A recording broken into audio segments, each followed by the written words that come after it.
नमस्कार, मी पंजाब डक हवामान अभ्यासक मुक्काम पोस्ट बोगळे धुमरा तालुका शिलो जिल्हा परभणी. आज आहे 4 ऑगस्ट 2024. मागं 2 दिवसापूर्वी एक व्हिडिओ आपण दिला होता की राज्यामध्ये म्हणजे 8 तारखेपर्यंत पाऊस राहणार आहे.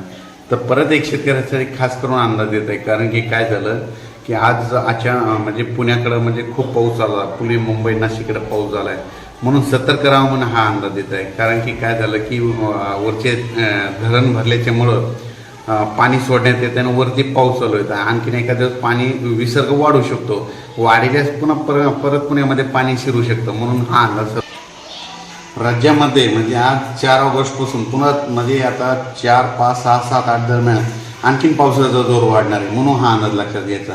मुंबई, नाशिक, उत्तर महाराष्ट्र, त्याच्यानंतर पुणे या भागात जरा जास्त पावसाचा जोर वाढणार आहे, म्हणून हा अंदाज लक्षात घ्यायचा. त्याच्यानंतर परत सर्व शेतकऱ्याला सांगू इच्छितो की राज्यामध्ये म्हणजे 5, 6, 7, 8 दरम्यान काय झालं की ह्या 5, 6, 7, 8 दरम्यान राज्यामध्ये परत आणखीन पाऊस पडणार आहे. म्हणजे कोणत्या भागात तर कुर्डवाडी, जत, सांगोला त्या भागात बऱ्याच ठिकाणी पाऊस कमी आहे. आता हा पाऊस तिकडल्या भागात देखील पडणार आहे, म्हणून ही एक त्यांच्यासाठी आनंदाची बातमी. परत सर्व शेतकऱ्याला सांगू इच्छितो की राज्यामध्ये आता म्हणजे आज आहे 4 ऑगस्टपासून राज्यामध्ये जवळपास 10-12 ऑगस्टपर्यंत पाऊस असा चालू राहणार आहे, दररोज भाग बदलत पडणार आहे, म्हणून हा अंदाज लक्षात घ्या. परत एक सांगू इच्छितो की काय झालं की बरेच जण म्हणतात की खंड पडणार, तर सर्वांना सांगू इच्छितो जे हे अंदाज पाहतात त्यांना एक माझं सांगणं आहे की राज्यामध्ये असं या ऑगस्टमध्ये खंड वगैरे काही पडणार नाही, कारण की हा पाऊस राज्यामध्ये चालूच राहणार आहे.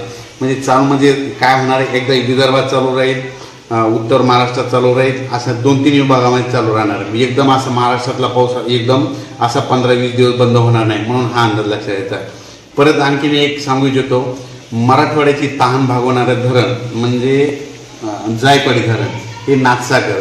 म्हणजे काय झालं, नाथसागर आता 10% जवळपास, आणि यावर्षी जवळपास 4% पाणी होतं, तर आता ते 10% गेलं आहे. तर जे मराठवाड्याची जी ताण भागवणार आहे म्हणजे संभाजीनगर, जालना जिल्हा, परभणी जिल्हा, नांदेड जिल्हा, हिंगोली, म्हणजे या भागामध्ये जायकवाडी धरणाचं पाणी जातं आणि तिथल्या शेतकऱ्याला तर शेतीला उपयुक्त येते.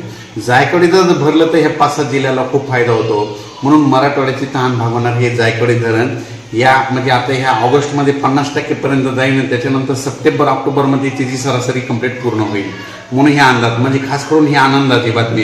कारण की आता राज्यामध्ये पाऊस आता उत्तर महाराष्ट्राकडे वाढतच जाणार आहे. उत्तर महाराष्ट्रात पाऊस वाढला की तिथले धरणं जवळपास भरलेले, त्यांचं पाणी सोडावं लागणार आहे, त्याच्यामुळे ते पाणी जायकवाडीकडे येणार आहे, म्हणून ही मराठवाड्यातल्या शेतकऱ्यासाठी खूप आनंदाची बातमी.